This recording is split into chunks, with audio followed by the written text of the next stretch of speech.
Hello everyone! Magandang araw, magandang buhay. For today's video, mag-absent po muna ako ngayon. Abay, talaga naman, ngayon lang ako makakapag-absent. Sasamahan po muna natin si nanay.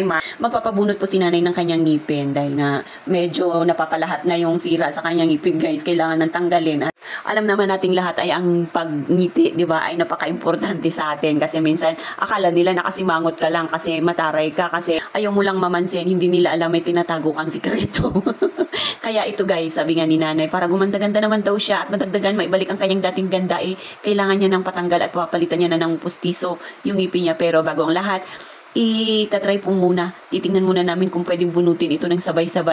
Kaya ito guys, talagang nag-sacrifice ako mag-absent para masamahan lang si nanay. At itong si Yayam, syempre kasama yan, walang maiiwan at walang mag-aalaga sa kanya dito sa bahay. Hindi naman po pwedeng maiwan si Yayam dito sa bahay na mag-isa kasi ako guys, kailangan ko rin samahan si nanay para alam niya kung saan siya pupunta. So, kailangan bitbitin natin ito yung ating little boy dahil nga walang mag-aalaga. Hindi umuwi si Big Boss guys dahil sabi niya nga, busy daw po doon sa opisina nila, baka sa susunod na lang siya makakauwi. So, wala tayong magagawa. Sasama na lang natin ito yung ating bulinggit.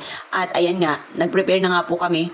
Sana lang guys, maging positive ito yung lakad namin ni nanay. Naku, sayang ang aking absent. So, ayan, nag-prepare na nga po ako. Kasi po kailangan namin umalis ng maaga. Hindi namin alam, baka marami ring mga pasyente na pupunta. Doon po kasi sa amin, meron po yung mga libreng bunot. Pero doon lang po sa direct dependence ng mga personnel. At dahil nga po, dadalawa na nga lang po kami dito ni nanay, wala naman din po akong ibang papabunutan dito sa bahay, di ba? Pinakiusap ko na nga lang po si nanay dahil kawawa naman. Alam nyo, mahal din yung pagpapabunot ha, parang nasa 1,000 plus, ganun. So, ayun, buti pinagbigyan ako ni Doc guys at pumayag din naman. At ito na nga itong Yayam, nagmamadali na maglabas. Akala niya ganun-ganun lang yun guys. Si nanay nga hindi pa nakaka-prepare at kailangan pa ni nanay isara yung mga pintuan namin at bintana. Alam niyo naman ngayon, talamak ang nakawan. Kahit na araw bumibira. At ang direksyon naman ni Yayam sa sobrang kamamadali niya, bay doon pumunta sa tricycle ng kapitbahay. Talaga naman.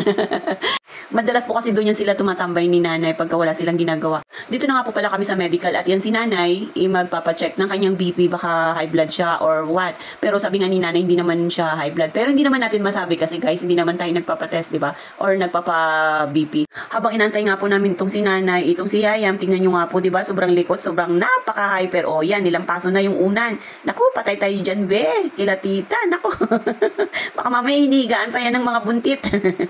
So, ayan guys, tingnan nyo. Labas-pasok nga po yan doon sa loob. Ay naku, talaga namang nakakahiya.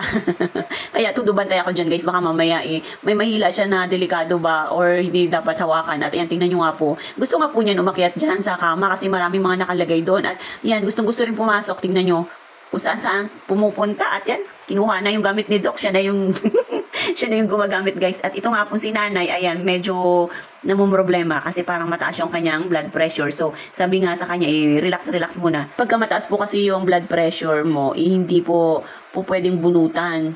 So, kailangan pababain pa. Parang umabot si nanay guys ng 147.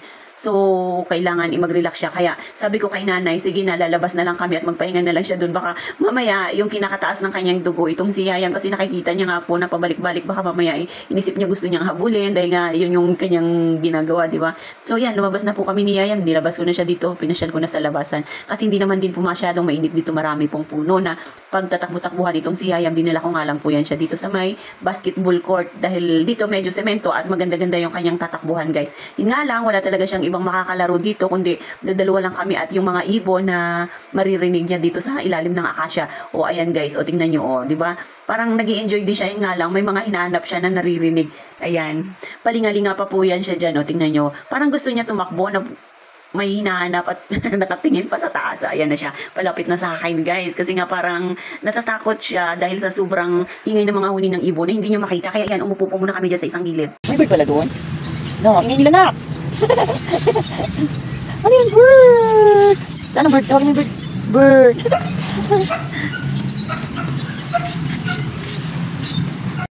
Nakita niya na nga po yung mga ibon na nagsisipagliparan dyan sa taas kaya hindi na siya umalis sa akin. At isa pa, parang iba na yung kanyang nararamdaman, parang inaantok na. At ayan, kakaikot-ikot niya, dumaan nga po pala ito si ate, yung nagtitinda ng mga kakanin. Bibili nga po sana kami kaya tinawag ko. Yun nga lang, wala po siyang dalang kakanin. Ang dala niya nga po ay arroz kaldo lang na may itlog. So, binigyan niya nga po itong si Yayam. At yun nga lang, nasayang dahil nga po hindi rin kinain ng aming bulinggit. Abay, talaga namang mapili. So, paano ba yan guys? Kita-kits na lang tayo sa susunod na video. Salamat po sa panonood. Bye-bye po.